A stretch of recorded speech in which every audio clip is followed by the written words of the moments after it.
good evening. Welcome. This is Hot Edition. We're live on News about Desawe Kanda, also live on Kesmi 107.1 in Tamale and on W93.5 in Wa and beyond. This evening, FDA seizes 4,504 unregistered cosmetic products in nationwide crackdown. We'll give you details and updates on that. 9-year-old boy found dead in abandoned Galamsey pit at Humjebre.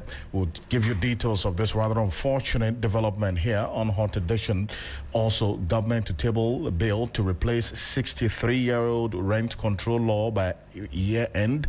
We'll give you details of these and more here on Hot Edition on 3FM 92.7. We'll give you an update on an unfortunate accident that just happened. 2 persons killed, 4 others injured in the head-on collision at Biase on the Takrady Highway. Stay with us. We've got details of these and more here on Hot Edition on 3FM 92.7. Also give you an update on what is happening in the New Patriotic Party as the party's National Executive Committee met yesterday regarding some petitions they have received to have Kenny AGYAPONG expelled from the party. All these and more here on Hot Edition on 3FM 92.7. I am Alfred Okonse. Mrs. Safwa Boahin is here.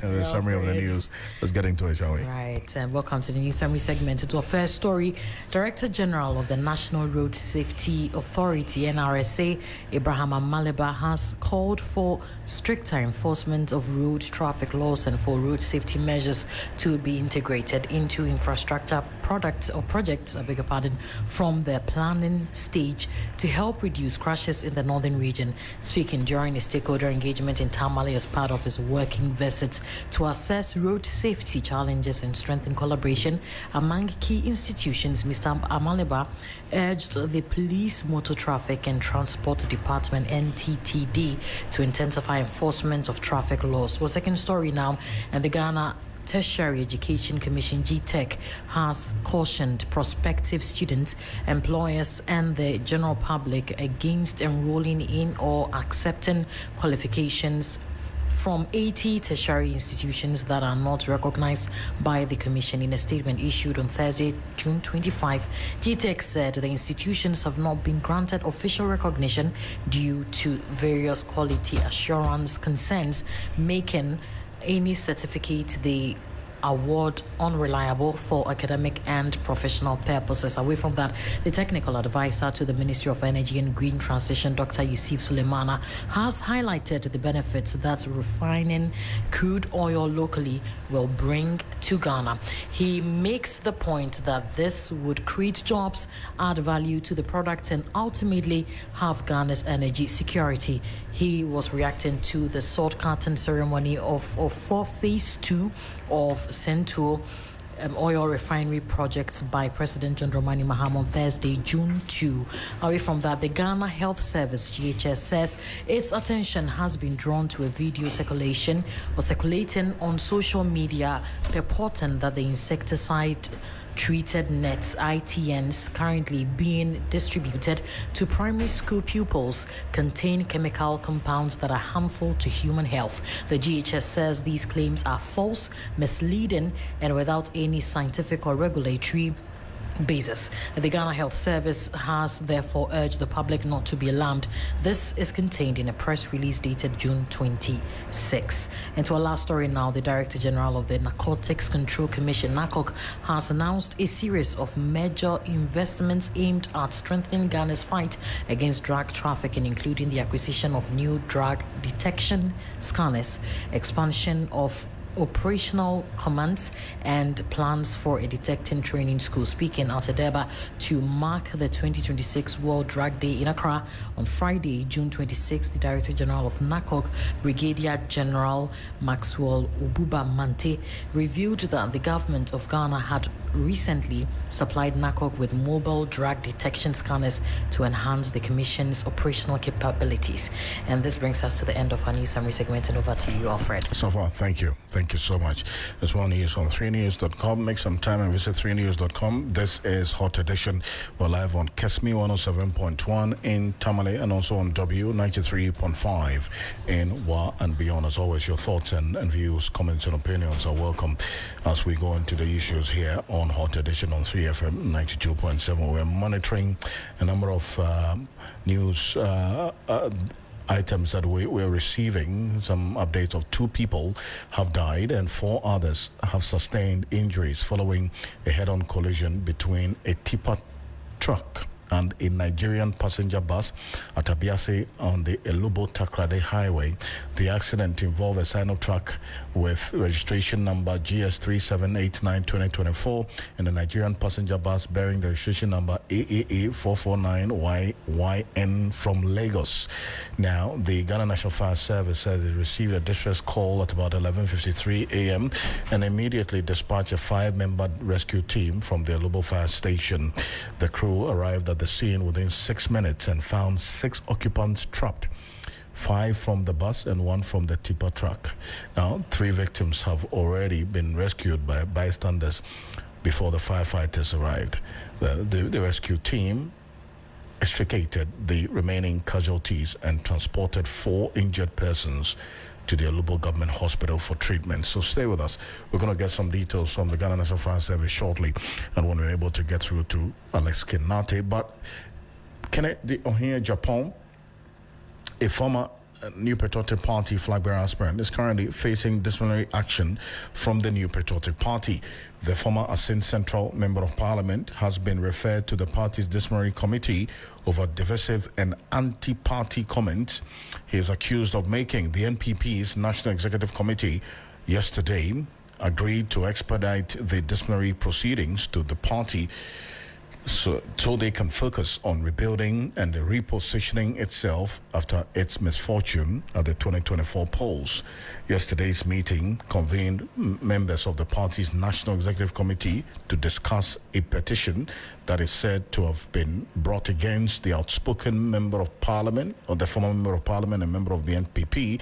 But even before the meeting could be opened, party loyalists had gathered outside the premises of the Alisa Hotel, where this meeting took place, clad in red armbands and chanting, "Ken must go."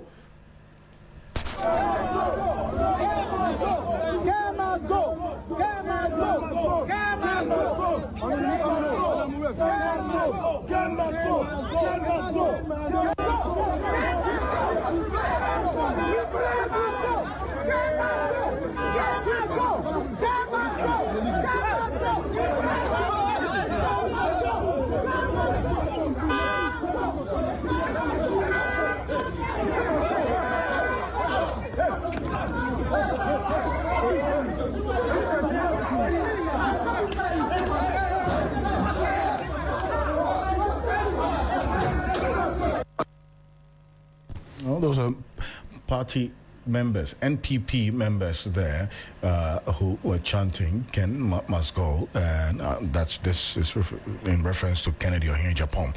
This is not the first time we've heard this chant of "Ken must go." The first time we heard this was with some members of Parliament in the 8th Parliament asking that the then former Finance Minister, that's Ken Oforiatta, should be sacked by the president and Nana Dankwa Akufo-Addo. There's another chant of "Ken must go." This time around is Kennedy AGYAPONG, that the NPP members are asking that he should be expelled from the party. But what exactly is Kennedy AGYAPONG's sins? What sins has he committed to warrant this demand? First, take a listen to exactly what Kennedy AGYAPONG said that has attracted the anger of many party members. Oh, me to say cock and me, ya pay me trim. When you near better, MPP for them, ye better.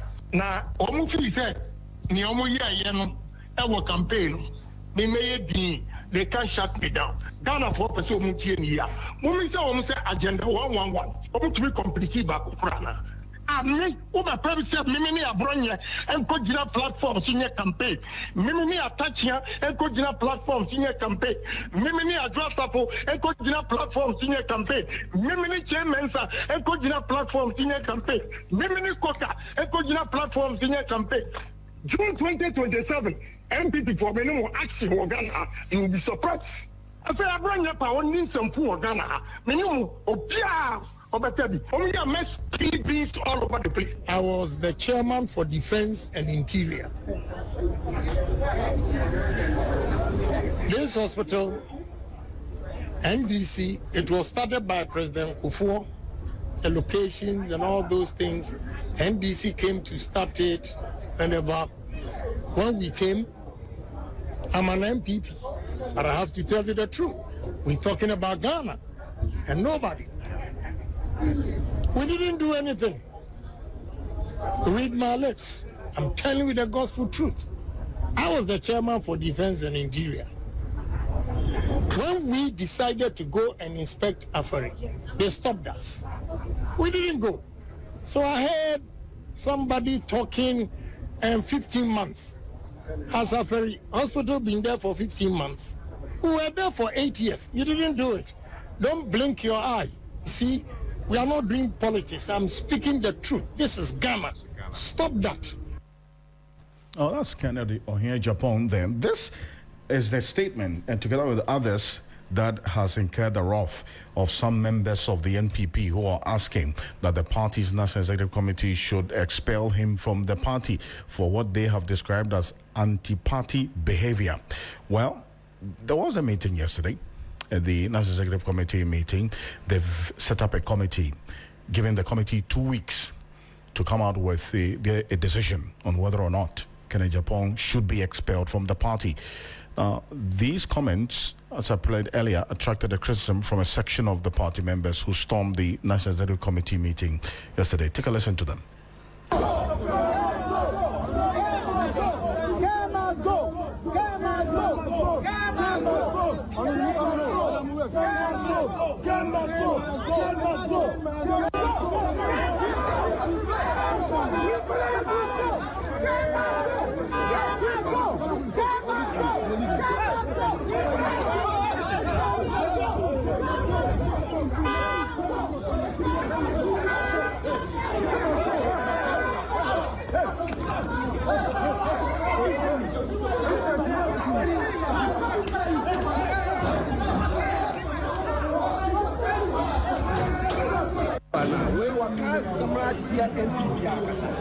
MPP, the party itself, but we are MPP. You're supposed to say, we can't be your party now, and you're fair. They should refer you to the disciplinary committee.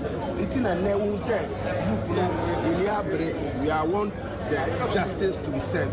So that's why we are here. So to end, what's one last word you will say to the One last word I want to say is the party should react now. The youth of the party are very angry. So Ken must go. Should we go? So Ken must go and leave the party. That's all. Thank you very much. Oh, the national organizer of the NPP, Henry Nanabuache, had this to say after the party's National Executive Committee meeting yesterday. We had petitions from some individuals, party people, and then also even some members of parliament. So constitutionally and procedurally, National Executive Committee and National Council referred the matter to the Discipline Committee, which is chaired by Honorable Mokata, former Roads Minister. And we have also given them timelines. We said 2 weeks. In 2 weeks, they must present their report to the National Executive Committee through the General Secretary. So we are waiting for their work. We have referred all the petitions to them. We have given them 2 weeks to report back to National Executive Committee and National Council. I mean, I'm wondering that for NEC and the National Council, you must find at least some level of merit to not throw it away and refer it to the disciplinary committee, right? I mean, once they are petitions, what is important is that you have to refer whatever the merits are. So refer the matter to the discipline committee. The most important thing is that the report from the discipline committee will be a subject matter for NEC and the National Council to consider afterwards. And that is where we can really speak to it. So as it stands now, the position is that we are referred all petitions received regarding Honorable Kennedy Agyapong's comments to the National Discipline Committee, and we have given them 2 weeks because we wanted to really make sure that in 2 weeks we deal with this matter. So in 2 weeks, National Executive Committee will receive the report, and then we will again convene a meeting for us to discuss these matters. How many petitions are we talking about, and from where? I mentioned that some individuals, some party people, and then also some members of parliament as well. Yes. How many are we talking about? Do you know how many petitions? No, not at all. We were not. We were just told that there have been some petitions, and from some party persons, and then also some members of parliament. You're also voting for some level of elections next month. We receive report from the regions. This is the constituency elections. We have open nominations. In fact, some are even going through their vetting processes. We anticipate very smooth, very clean exercise. We have already formed an elections committee headed by some national, representatives. And so far, I think that it's been very good. It's been very clean. And we are expecting smooth elections, just as we have experienced with the presidential primaries and then the polling station elections, although we've been having some pockets of incident here and there, but largely we can say that it's been very fruitful. And we anticipate that these elections will go through next month in July. In August, we'll be having the regional elections. In September, we'll be having the national elections as well. Sure. Thank you very much. Thank you very much. Please, before you leave, when you were having your meeting, there were a few scuffles outside with some supporters making noise, talking about Kenya. Did you anticipate? Speaking, I was in there the whole time. So whatever happened outside, I cannot speak to it. I'm here to be briefed by our party security, and also some people. But I can say that I did not see it. I don't really want to comment on it when I don't have the full details of what happened. But if anybody at all, they were protesting, however, it's a democratic tool. So, but then I would want to get the details before I can, really, because I was indoors throughout the entire meeting. With that background, would you want to? You are right. I mean, we will. That is the more reason why National Executive Committee and National Council put a timeline on it. We said 2 weeks. They must present their report to National Executive Committee and National Council, because we also know the kind of, anticipation from party people. So we wanted to make sure that we deal with this matter very swiftly. That's why we said 2 weeks. So we would entreat all our supporters to remain calm. They should exercise, maximum restraint, and then wait for the outcome of this report, which will be considered by National Executive Committee and National Council. And we should not forget, National Council is the second highest decision-making body of the party. So all party persons should remain calm. In 2 weeks' time, we will receive the report, we will reconvene, and then we will communicate the decision out. Thank you so much. So that's Harry Nanabuache there, but let's go into the telephone lines right now. And Dr. Kwame Asasante is joining us on the telephone. He's a senior lecturer, University of Ghana Political Science Department. Doc, good evening. Thank you for joining us. Good evening, Alfred. Is the NPP at a crossroads of whether or not to expel Kennedy Agyapong, because some party members believe that is becoming, a thorn in their flesh and an unwanted element in the party, or still hold on to him, keep him in the party, risking whatever the outcome may be? For me, I believe that, look, the party has known Kennedy Agyapong. When he's not happy about something, he expresses himself. As to who is the recipient of his expression, well, he moves on. For me, it's normal. Sometimes he go overboard. People criticize him. He moves on. If you look at the things he said that has brought all these things, I am of the view that the party should have taken that in their strides. That there's a criticism from a party member, you move on. But now the attempt at edging him out of the party, I don't get it. Do they want to gag him or what? If they think that they don't want him in the party, I think they must be bold and come out and tell him. But as far as he's there, I don't think that he's not entitled to his own opinion when he wants to express them. So the whole noise about want to get him out of the party and all that, let's flip the coin. If he has said something that will bode well for the party, would they also throw him out of the party? There is a problem with this.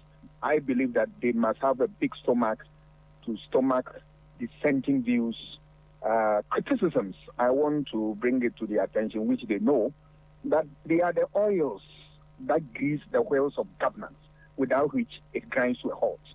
So they should be able to develop thick skin for these things and then move on. To throw Kennedy AGYAPONG out of the party, I don't see it. They should not risk. Because, look, you can say that he's an individual and all that.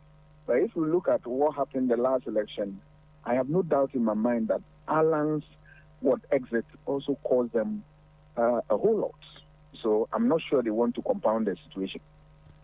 Then it also becomes a bit difficult for me to accept, because if you look at it from the background that Dr. Bawumia has started making moves to get all those who were, who had difficulties with the party one way or the other, try to bring them to the table.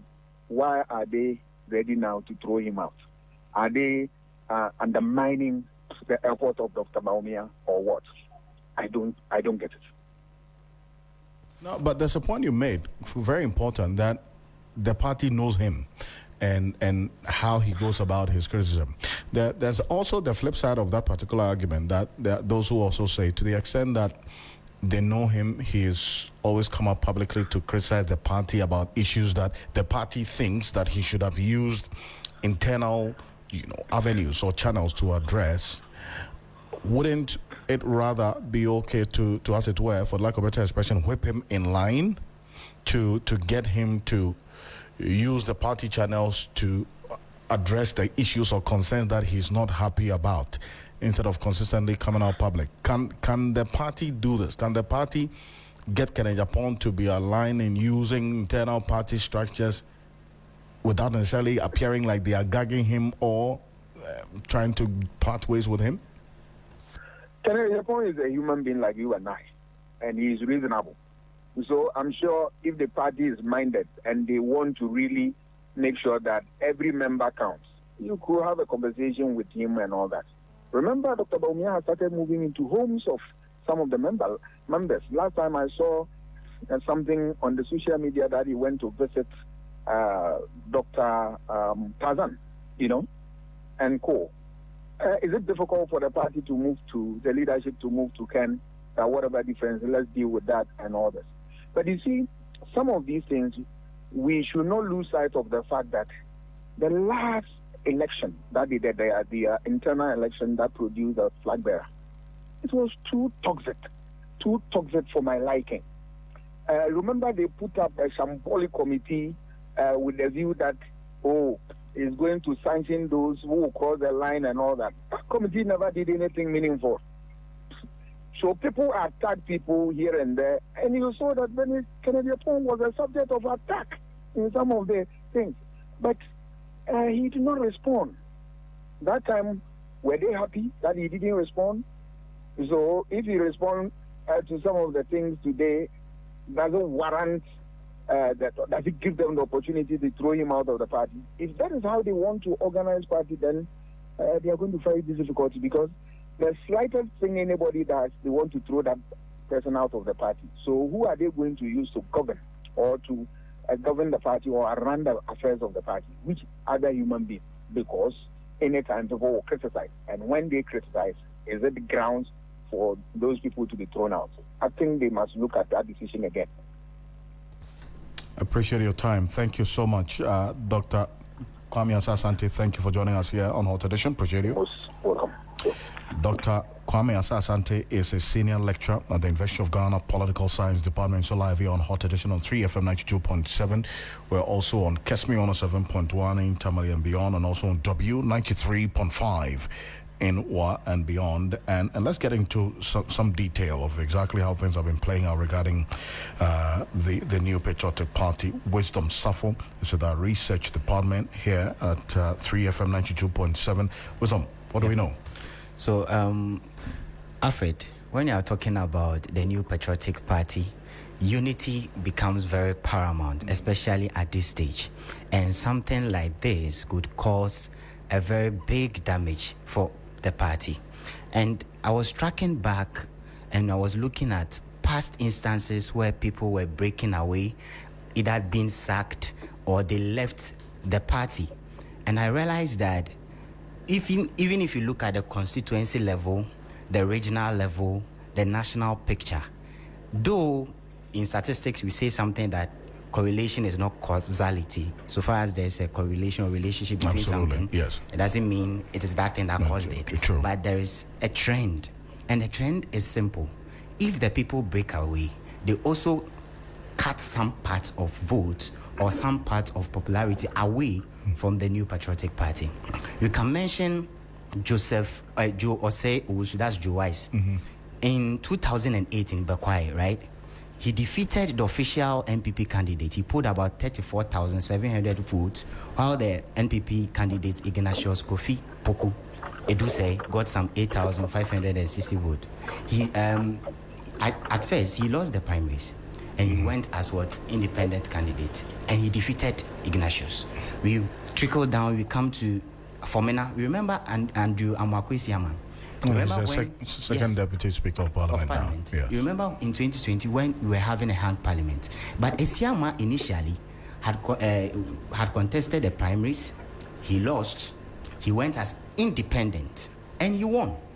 And he became very important in the dynamics in parliament because they needed him. The 8th parliament, yes. To caucus with them so that they can control the majority in parliament. Sure. So I can go on and on. We have Bekwai 2020, Kwesi Amufa Ajiman. We have the Ejiso by-election, Kwabena Owusu Eduomi. We have Cynthia Morrison.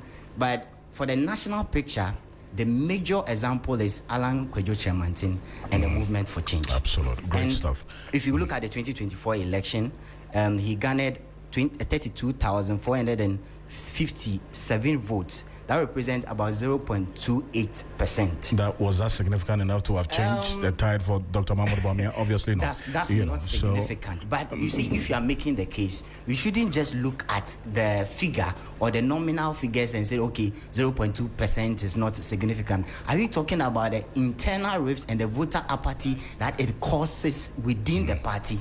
We don't talk about those things, because if they see this picture, they see this conflict, they see this posturing, there are people who also not vote, or they will try not to rally behind the NPP just because of this rift. Well, you know what, and Wisdom, thank you for this. There are those who also would, the history you reference, you indicated there's quite a lot to look into. If you want to go historically, there's a lot we can reference from Polafoko. In fact, some of the view that that's one of the major examples to reference in an analysis like this. Polafoko, Comrade AGYAPONG, Sami Crab, that group of people, and what happened after the 2007 flag-bearer race. But Richard Ahiagba is a man who not only speaks for the party, he understands the workings of such a situation within the party, taken into consideration. They have gone through this so many times.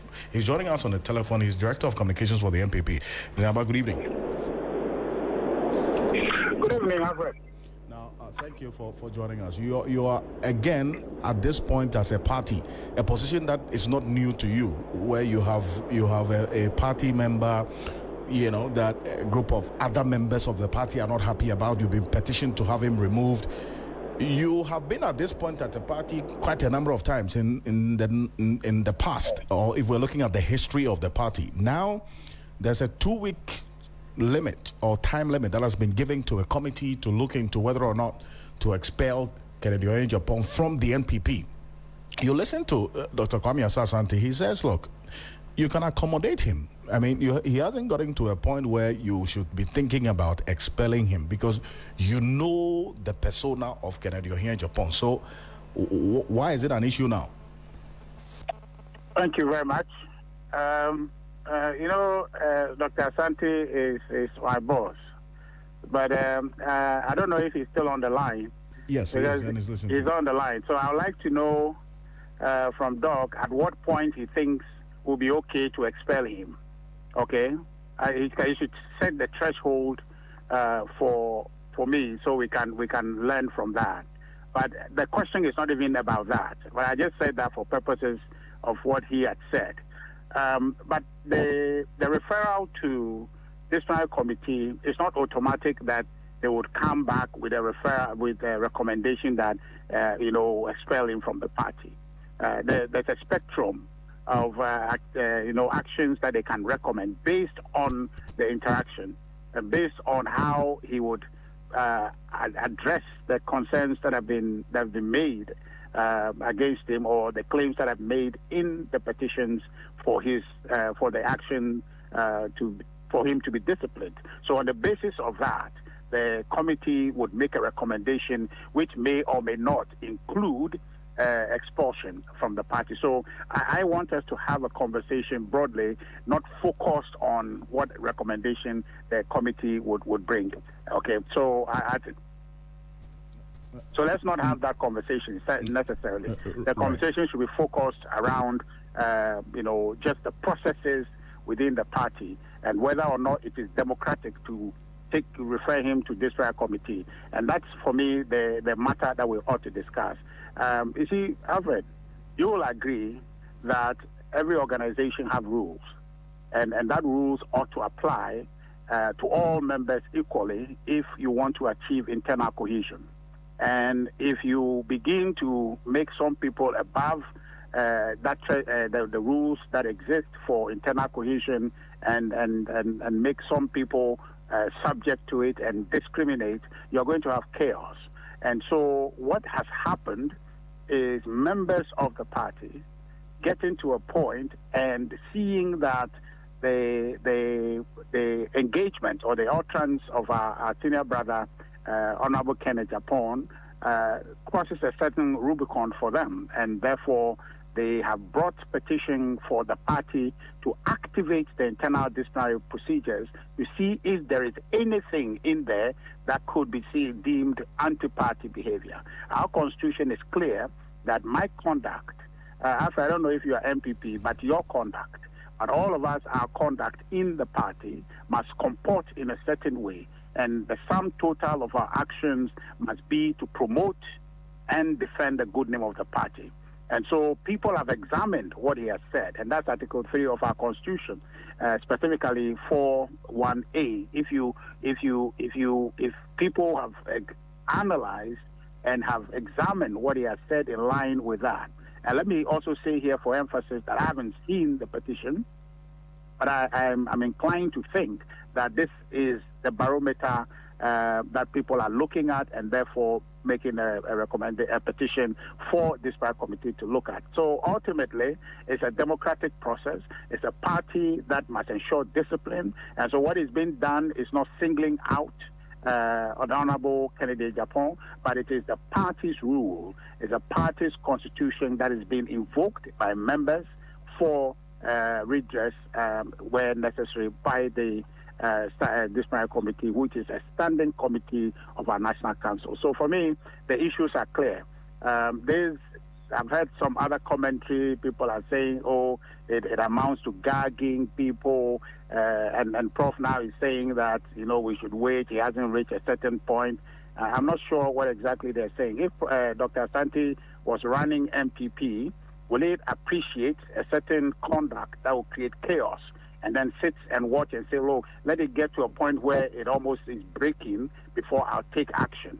I don't think that that's an advisable position, provided that there are rules of conduct, rules of engagement. And if there are rules of engagement, they exist for a reason that people must comply with them. And so if somebody goes against a pre-existing rule of engagement and you activate the process, I don't think that there's a certain hour that must come before you activate that. If you do that, then you are telling people that you are weak. You are indicating to people that you are not serious about discipline, and you are not serious about the entire business that you are engaging, which is your constitution that you are using to run the group. You are not serious about enforcing it. And today, Alfred, where you are sitting, if President Mahama is to give us a State of Nation address, and he say, oh, this February I'm tired, I don't really know what to, I'm not going to do it. You'll hear about it. Dr. Asante will be part of the lead people who will say, no, you have to do it because the constitutional requirement. So if it's the constitutional requirement that you comport yourself in a certain way, and you have gone contrary to that, it will be derelict on the part of leadership not to take action. It will be a sign of weakness for leadership not to take action. And let me address the point that all of us in the party are equal. There's nobody big or small. The only distinction in terms of membership in our constitution is membership relative to founding member status, which is a distinguished and a different category of membership, and a membership which is being a patron and a regular member. But that is just categorization based on party activity. But in terms of the application of the party's constitution, there is no class in terms of how the law applies. It applies to all equal, and nobody is elevated above the other. You remember when our former national chair, Paul Afoko, was to be disciplined. It wasn't to regard that he was the chairman of the party. We've been there. The general secretary of the party, when he ought to be disciplined, it was not with regard to the fact that he was the general secretary of the party. Vice chair, it wasn't with regard to that. That we need to get to that point where the law applies equally to all, and that is where you can achieve internal cohesion and drive. Most especially because, Alfred, you agree that yes, the difficulty of the 2024 election, the kind of environment we are trying to build away from, you need discipline. If you don't have discipline, you can't achieve the kind of unity and reorganization that we're interested in. Here we are. Dr. Mahmoud Bawumia is working 24 hours to try and achieve that kind of Absolutely, and that's the more reason why Dr. Asante says, is that the more reason why, if Dr. Mahmoud Bawumia is going around, going to homes and trying to extend a hand, to everyone to be on board, why then do you want to now be thinking about, as you have indicated, somebody who could, you said, if the person could cause trouble and so on, you would have to wait for whatever the consequence will be to come out. There shouldn't be, in his view, any consideration of expelling or cutting anybody off when the leader of the party is seeking to bring everybody on board. No, but we're not running a lawless party. It is your Bible, Alfred. I know you go to church, ICGC. I know you go, right? It says that if your left eye causes you to sin, what do? Is it on the Bible? Alfred, agree with me or disagree? Is it the Bible that says so? It's the same Bible we read, so yes. So you agree? Don't be ambiguous about it. You agree? And so this whole principle of this and that really doesn't wash. People just to be, we all have to be principled on the matter. If this had happened, and for a long time, you have heard people criticize national executive that, they are weak, they can't do this person is talking this person is doing this. You have listened to that, Alfred. You are witnesses to that, where they say, they can't take action, they can't do anything. They have said that. The party leadership is weak up and down. Now, when they take action, then Prof come and do analysis and say, wait for tomorrow. What kind of world is it that we're living? So that today it is this and tomorrow is that. But the point is not even, talking about Honorable Ken, or we're just saying that across board there must be discipline. Right. And that point you make about Bawumia going in homes and all of that, that's fantastic. But you see, you cannot be doing that to bring people together, and people are standing outside after you have tried to clean the thing a little bit, and they come and pour sand in it. Will you do that? Can you do that? The question is that, clearly, if in that election, it was a 50-50 chance. Honorable Ken AGYAPONG put forth a strong campaign. If he had won, would he appreciate Dr. Mahmoud Bawumia in the event that Kennedy had won? Would he love it as it is now, that it is Bawumia who is going out there and saying this kind of thing to disrupt the environment he's trying to build? Would he appreciate it? Would Honorable Kennedy Japon like it if it was Honorable Brian Champo who is going out there saying all these things when he is trying to bring us together and position the party for victory? And so if he won't like it to be done to him, why is he doing it to Bawumia? Or is it that Bawumia deserves that? Is that what people are trying to say? Is that what Dr. Asante is trying to analyze for us to understand that, yes, do it to Bawumia? All right, so you've been referencing for me, a number of things. Let's not be hypocritical about this. I see. Yesterday, when people were calling for discipline to be exerted, this is discipline. So I don't see where people are oscillating between where they wanted discipline, now there's discipline, and they are making... Dr. Asante is on the line. He's been listening to you respond to a number of the things that he said. Doc. And so what I'm trying to say is... Yes, Alfred. I'm surprised that... Regina, hold on a bit. Yes, there's some of the issues you raised. So let Dr. Asante. Yes, Doc, I can hear you. Alfred, I'm surprised that my friend Richard is saying what he's saying. Look, did they have the courage? When AGYAPONG decided to talk about things he was not happy with, they quickly said that they were going to put him in before a committee and all those things. What has happened to that? Did they have the courage to do what they wanted to do? I mean, so I am saying that, look, discipline is important. But some of these things, you work them out, right? What is it that Kennedy Japon said that they were not happy with? That they cannot talk to him in private and all that. I think the whole conversation was Afari, the Afari project, the military barracks, and the rest of them. Maybe there are more things that I don't know of. But all that I'm saying that, look, any moment you want to throw people away, because you want to what? With discipline, you want to enforce the rules and all that. Fine. But there's a price to pay for that. Because in some cases, you have not been consistent. There are clear breach of rules, and you ignore them. People who said them, you ignore them. The campaign was Mr. Anyagba in this country when they were doing the campaign, the kind of, toxic campaign that was run. Were they able to sanction anybody? So what is he talking about? Right? It's their party if they want to run it that way, that anybody who wants to talk, they want to threaten you with dismissal or a sack from the party. It's their own cup of tea. But I'm telling them that, look, from where I sit, strategically, it doesn't bode well for the party, which is in opposition and struggling to get numbers and improve the fortunes of the party. If you do that, at the end of the day, if you don't take care, it will have a boomerang effect. That is what I'm saying. All right. Thank you very much, Dr. Kwame Asante, Senior Lecturer at the University of Ghana Political Science Department. Also to you, Richard Anyagba, is the Director of Communications of the New Patriotic Party. Appreciate your thoughts on this. And this, we know, is not going to end on this show, so we'll leave it at that. But Wisdom, let's round up on Kennedy Japon very quickly. Okay, so Alfred, if you go back to this one, let's analyze the primary votes that he garnered and look at the support base that he have within the NPP. We start with the NPP Special Super Delegate Conference in 2023. So Dr. Mahoudou Bawumia put 629 votes, representing 68.15%, and Kennedy Japon put 132 votes, representing 14.3%. Then we had the NPP National Delegate Congress on the 4th of November 2023, and Dr. Mahmoud Bawumia put 61.47% of the votes, which represented 118,210, and Kennedy Japon pulled 71,996 votes, representing 37.4%. That's almost 40% of the votes. And we jump to 2026, just this January, 31st January 2026. That was the national presidential primary, right?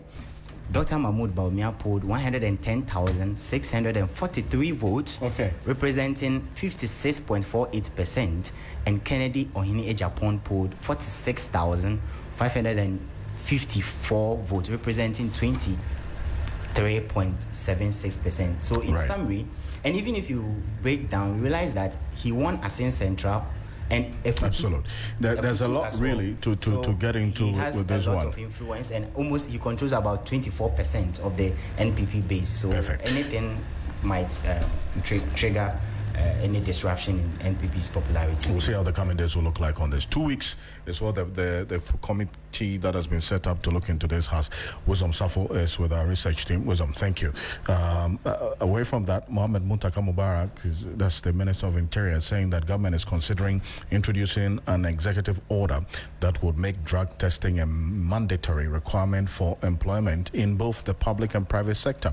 He told Parliament the proposed policy forms part of a broader effort to strengthen workplace safety, the improved productivity, and also discourage substance abuse, particularly among young people entering the workforce.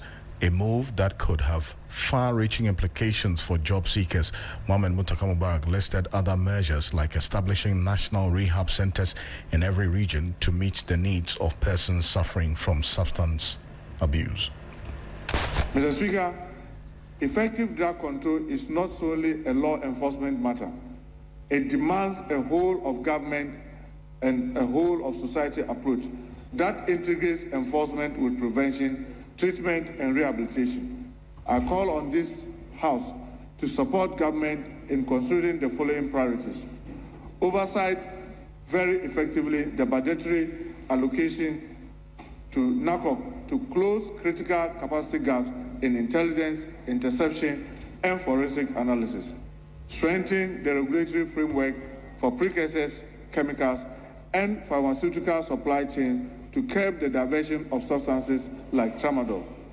Establish National Rehabilitation Center, particularly one in every region, to meet the needs of Ghanaians suffering from substance use disorders. Humphrey Kofi is an officer from the Mental Health Society, and he spoke earlier on the Midday News on this matter.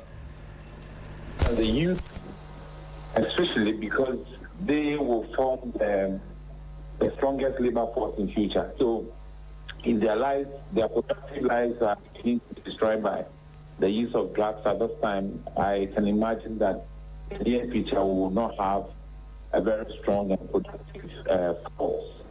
So in addressing this today, we believe that communities, policymakers, the media like your good self and all stakeholders need to prioritize the prevention, early intervention, treatment, and recovery support, and not necessarily having to discriminate or exclude these people who have indulged in either drug use or substance use. But it's important that these people are also taken through counseling. So if you employ a certain approach that would exclude them, that would let them feel that they are being discriminated against, it will be difficult for you to have a psychological encounter with them to, let them understand the repercussions of what they are doing and how it's likely to affect them in future. So much as we address the issue from that perspective, it's important that we draw them closer to understand their situation and see the interventions that could be employed to address them. Thank you. That's Humphrey Kofi there. He is with the Mental Health Society. Minister for Works and Housing and Water Resources, Gilbert Kenneth Ajay, says the government is taking steps to reform Ghana's rent regulatory framework to better reflect the realities of the country's evolving housing market. He told Parliament earlier today that the current laws governing rent are outdated and no longer provide adequate protection for tenants or clear guidelines for landlords. As a result, government has initiated a comprehensive review of the existing legal framework to repeal the Rent Act of 1963 and the Rent Control Law of 1986, replacing them with a modern Consolidated Rent Act. History recognizes that the current rent regulatory framework is outdated, having been in existence for 63 years, and does not adequately respond to the realities of Ghana's evolving housing market. I wish to inform this Honorable House that the Ministry has initiated a comprehensive review of the existing rent laws. Mr. Speaker, the review seeks to repeal the Rent Act 1963 as amended, together with the Rent Control Law 1986, and replace them with a modern Consolidated Rent Act. The new legal framework is designed to address the persistent constraints within the current regime, harmonize all related laws governing rental housing, and introduce appropriate incentives to stimulate private sector investment in the rental housing market. The proposed legislation will uphold and strengthen protections for low-income and vulnerable tenants. As the Minister for Works, Housing and Water Resources, Gilbert Kenneth J. This is Hot Edition. We're live on KESME 107.1 and on W93.5 in WA and beyond. We're back shortly with the business news. Safa Boyne standing by after this quick break.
Hello and welcome to the business news on Hot Edition on 3FM 92.7. Coming up, Ghana's economy projected to expand by 6.4% in 2026.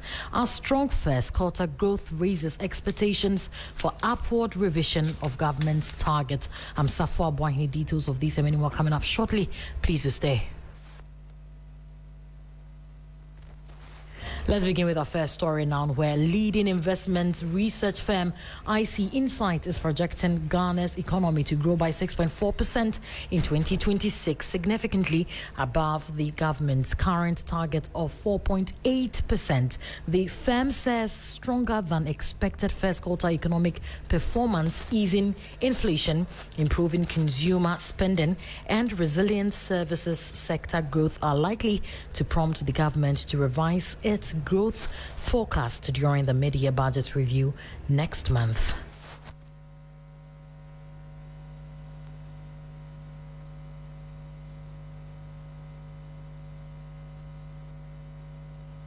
Ghana's economic recovery is expected to remain on a strong trajectory this year, with investment research firm IC Insights maintaining a growth forecast of 6.4% plus or minus 0.5 percentage points for 2026. The projection follows first quarter gross domestic product figures, which showed the economy expanded by 6.4%, outperforming the government's full year growth target of 4.8%.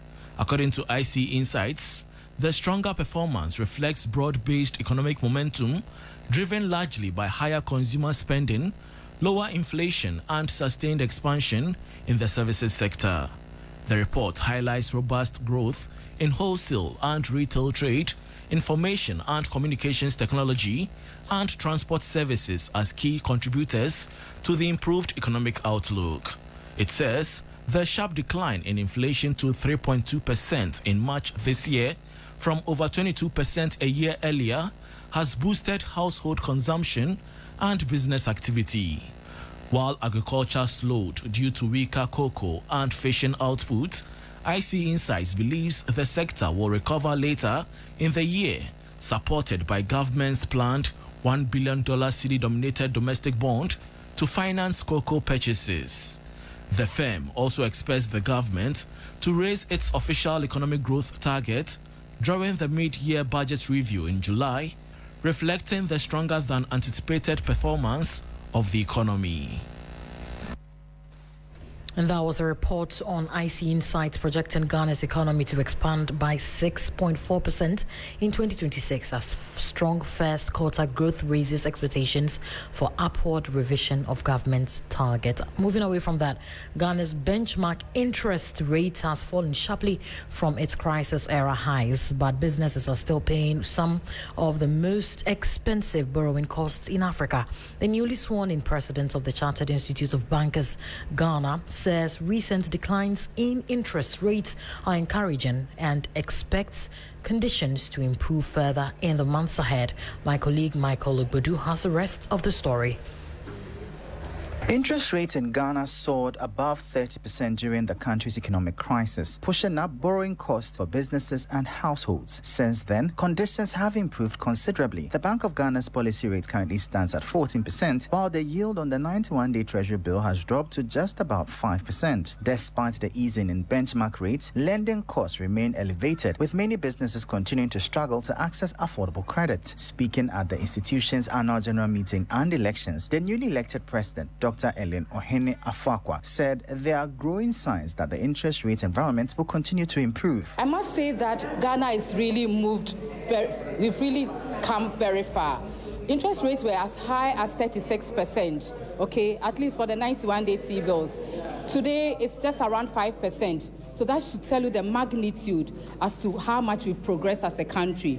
Even though comparatively it may look high, we think that we are at our lowest bottom when it comes to interest rates.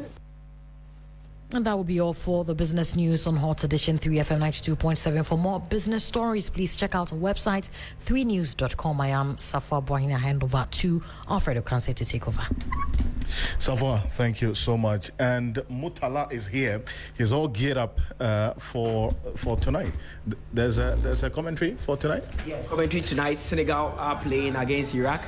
They lost their 2 opening games and would have to win this one to stand a chance, not just win by a huge margin, to stand a chance of at least getting a place in the round of 32. And that game kicks off at 7 p.m. but we'll start the build-up right after the news. Perfect. So you're going on TV, huh? Yeah. I wonder you look good. Thank you very much. But ahead of tomorrow, non-negotiable. We have to win. I've seen some permutations. A press conference was held a few minutes ago where Carlos Queiroz talked about the fact that he has a record to protect. So he doesn't want to go into a game thinking that, even if he loses, he still has a place in the next phase. And there are so many, like you said, the permutations are there. You would want to avoid certain teams at the moment. And, I mean, who wants to play Portugal, Spain, France, Argentina this time? You would want a lesser quality opponents that you can triumph over. But Antoine Semenyo was also at the press conference and he also talked about the fact that there's unity, harmony among the team. A lot of questions have been raised about how the Black Stars set up against England defensively. Antoine says if they go into a game and they need to defend for 90 minutes, they have to do it. Every game and the system and tactics that the coaches deploy. Good stuff. Mutala, thank you so much and wish you well. Kindly join Mutala and the team on TV3 and also on 3FM 92.7 as we bring you the coverage of the game between Senegal and Iraq. And they have to win by a minimum of 4 goals. I mean, Senegal would have to win by a minimum of 4 goals to be able to qualify. I want to say thank you for staying with us here on Hot Edition on 3FM 92.7. A number of your messages. Kwame Atta says, good morning. I think the NPP must be on the path of restructuring and also ensuring that there's discipline in the party. Anybody who cannot abide by the rules must be let go. This one also here says, I agree with Dr. Sasanti on his proposal that there must be some extreme levels of tolerance. If the leader of the party is going around to get people, why are they also seeking to expel others? This one here also says, Richard Ahyangba, okay. And then Emmanuel Ajay says that the MPP must apply the rules and the rules must be seen to be working. Nobody is above the party. This one here from Siedu says, good evening. Ahead of the match tomorrow, I wish Ghana well. And are you going to show them? Yes, we will bring you live coverage of it, and and many other gifts as well. Some of you have been winning some replica jerseys by Robert Coleman of the Wembley Sports Limited, and any others who are giving out those many things to enjoy. The replica jerseys that you see us wearing.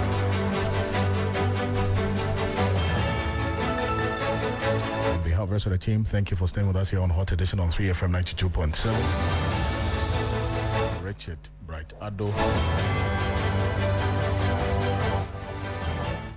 and the social media team for making sure that we're live on 3FM 927 on Facebook and also on YouTube.